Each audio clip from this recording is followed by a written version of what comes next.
أعوذ بالله من الشيطان الرجيم.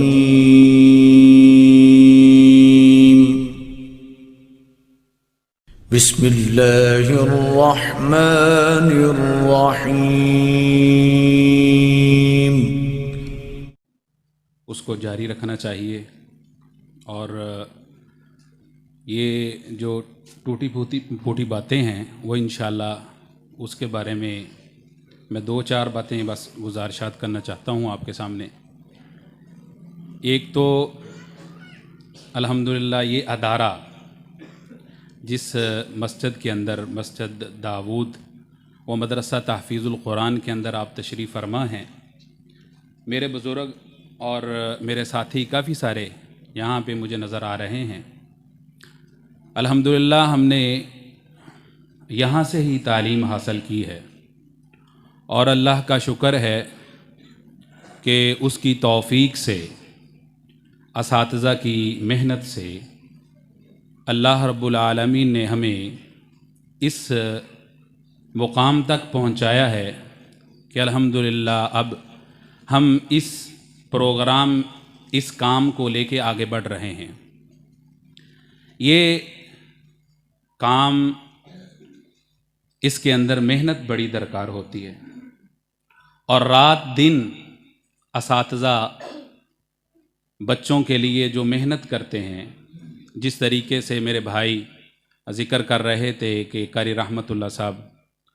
رات دن بچوں کے کھانے کا اہتمام، بچوں کے وردی کا اہتمام، یا ان کی تربیت کا اہتمام، ان کی پڑھائی کا اہتمام، ان کے سونے کا انتظام، یہ ساری جو چیزیں ہیں یہ ایک ہی شخص کے جو نظر ہیں، اور وہی رات دن لگا کے محنت کر کے کوشش کر کے بچوں کی تربیت کے حوالے سے، ان کے کھانے کے حوالے سے، اور باقی جو لوازمات ہیں ان کو پورا کرنے میں جو کوشش کر رہے ہیں۔ میں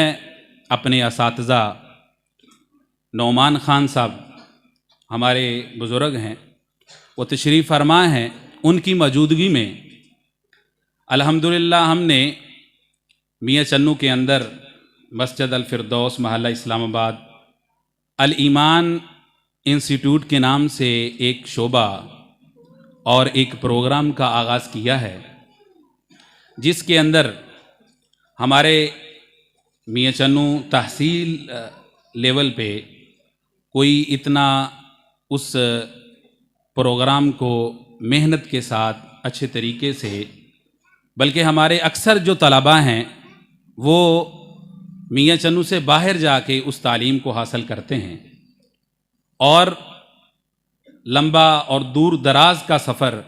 کر کے اس تعلیم کو حاصل کرنے کے لیے بہت ساری مشقتیں اور صعوبتوں کو اختیار کرتے ہیں۔ ہمارے اکثر والدین حفظ کی کلاس کے بعد وہ سمجھتے ہیں کہ ہماری ذمہ داری اب ختم ہو چکی ہے، اب صرف اور صرف ان کی سکول کا کوئی سلسلہ آگے بڑھایا جائے، یا ان کو کوئی کام کاج کے سلسلے میں لگا دیا جائے۔ میں معذرت کے ساتھ آپ کا بھائی اور آپ کا بیٹا ہونے کے ناطے میں آپ سے گزارش کرتا ہوں، جو بچہ اتنی محنت کر کے، اور آپ اتنی محنت کر کے، اور جو استاذ، جو ادارہ اتنی محنت کر کے ایک بچے کو اس اسٹیج پر پہنچاتا ہے کہ وہ مکمل قرآن مجید کا حافظ بن جاتا ہے، پھر اس کو اٹھا کے اسکول میں اسپیشل داخل کروا دینا، یا اس کو اٹھا کے کسی کام کے اندر مصروف کر دینا اور کہہ دینا کہ اب اس کی اور ضرورت نہیں ہے، بس یہ نیکی کا جو کام کرنا تھا وہ کر لیا ہے۔ میرا خیال ہے، میرے بزرگ بیٹھے ہیں، اس کام کو ہمیں بالکل، میرے اکثر جو میرے کلاس فیلو ہیں، یعنی جو میرے ساتھ ہمارے جو ہم اثر تھے، تقریباً ان میں سے کافی سارے ہمارے دوست وہ دکانداری کر رہے ہیں، وہ یعنی انہوں نے حفظ کیا، حفظ کرنے کے بعد اپنے کاروبار، اپنی دکانداری میں وہ مشغول ہو گئے۔ تو میں اکثر دوست احباب کو اور والدین کو یہ تلقین اور دعوت دیتا رہتا ہوں کہ جب ایک بچہ آپ کا قرآن مجید کا مکمل حافظ ہو جائے تو کوشش کرنی چاہیے پھر اس کے بعد اس کو مزید اعلیٰ تعلیم کے لیے مزید اچھے اداروں کے اندر داخلہ اس کا لے کے اس کو مزید تعلیم دلوانی چاہیے۔ ہم اکثر اس کام میں سستی کرتے ہیں اور سمجھتے ہیں کہ 3-4 سال کا عرصہ جو اس نے حفظ کے اندر لگا دیا ہے، مزید جو ٹائم ہے وہ آگے ضائع کرنے کے بجائے اس کو کوئی دکانداری سکھا دیں یا اس کو کوئی کاروبار کروا دیں یا اس کو اسکول پڑھوا دیں۔ تو میں الحمدللہ اس حوالے سے اور دوست احباب کی توجہ سے اور مشاورت سے، اپنے اساتذہ کی مشاورت سے، ہم نے ایک شعبہ تجوید و قرات کے حوالے سے ایک پروگرام تشکیل دیا ہے۔ اس میں ہمارے جو میاں چنو کی سطح پہ جتنے بھی ادارے ہیں وہاں پہ الحمدللہ اساتذہ کو، دوست احباب کو توجہ دلا رہے ہیں کہ وہاں پہ جو تجوید کا 2 سال کا کورس ہوگا اس میں سکول مڈل اور ساتھ میں ہم انشاءاللہ العزیز مکمل تجوید کا جو کورس ہوتا ہے، جو اس کی کتابیں، جو اس کا نصاب ہوتا ہے، وہ انشاءاللہ اس کو پڑھائیں گے۔ اور ساتھ میں جو مین اس کی چیز جو توجہ طلب ہوتی ہے وہ یہ ہے کہ بچوں کو مشق کروانا، بچوں کو قرآن کی ادائیگی ان کی بہتر کرنا، اس کے اندر بچوں کو آگے لے کے چلنا اور اس کی روزانہ کی بیس پہ ان کو محنت کروانا اور صبح دوپہر شام اس کے لیے وقف کرنا۔ یہ میں الحمدللہ اپنے ساتھی دوست احباب کے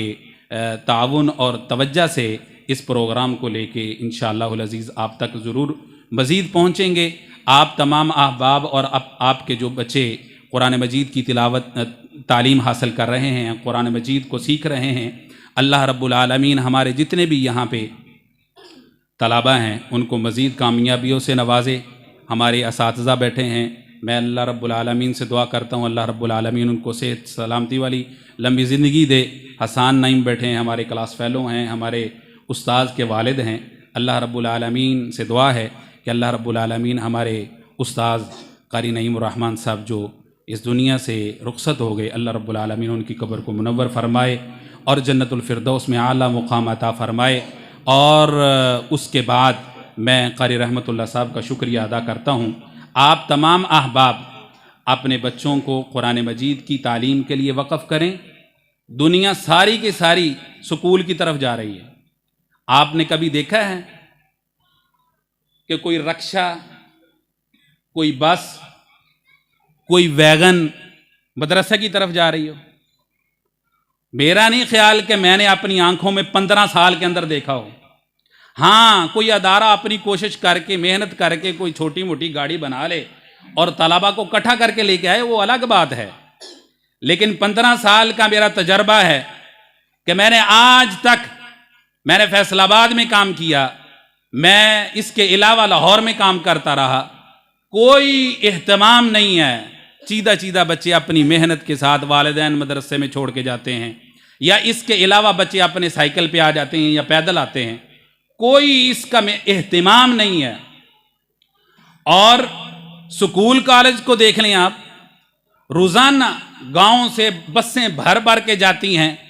اور اس کا اہتمام ہے، اور دین کی طرف ہماری بالکل کسی قسم کی کوئی توجہ نہیں ہے۔ حضرات گرامی قدر، میری بات ذرا توجہ سے سماعت فرمائیں۔ یہ بات تھوڑی سی کڑوی ضرور ہے، لیکن بہت بڑا المیہ ہے کہ ہماری دین سے لا تعلقی اور دین سے دوری، جس کی وجہ سے ہم سب اس وقت مجموعی طور پہ پریشان حال ہیں، اس کا سب سے بڑا جو سبب ہے کہ ہم نے دین کو چھوڑ کے دنیا داری کو اختیار کیا ہوا ہے۔ ہم نے دین کو پسے پش ڈال کے، دین کو اپنے آپ سے دور کر کے، اللہ کی قسم ہم نے اپنے آپ کو صرف اور صرف یہ دنیا داری کمانے کے لیے اپنے آپ کو آگے لگایا ہوا ہے۔ اور کسی سے آپ پوچھ کے دیکھ لیں کہ آج تک دنیا داری میں آپ نے کیا حاصل کیا ہے؟ سب روتے ہیں، میں نہیں، ہم سب رو رہے ہیں جس سے بات کر کے دیکھ لیں، جس سے پوچھ کے دیکھ لیں۔ تو میں صرف اتنا عرض کرنا چاہتا ہوں، گزارش کرنا چاہتا ہوں کہ ہم سب کو دین کے ساتھ جڑنا چاہیے۔ مساجد ویران ہیں، مساجد خالی پڑی ہوئی ہیں، اور آپ بازار کے اندر چلے جائیں، وہاں پہ پاؤں رکھنے کی جگہ نہیں ہے۔ عجیب صورتحال بنی ہوئی ہے۔ اللہ رب العالمین سے دعا کرتے ہیں کہ اللہ رب العالمین ہم سب کو قرآن مجید کے ساتھ، مساجد کے ساتھ، دیندار لوگوں کے ساتھ تعلق جوڑنے کی توفیق عطا فرمائے۔ میں بے حد مشکور ہوں اپنے استاذ نعمان خان صاحب کا اور قاری رحمۃ اللہ صاحب کا، حسان بھائی کا۔ اللہ رب العالمین آپ کو جزائے خیر عطا فرمائے۔ بہت نیک مجلس میں بیٹھے ہیں، اللہ رب العالمین ہم سب کا اس نیک مجلس میں آنا اپنی بارگاہ میں قبول منظور فرمائے۔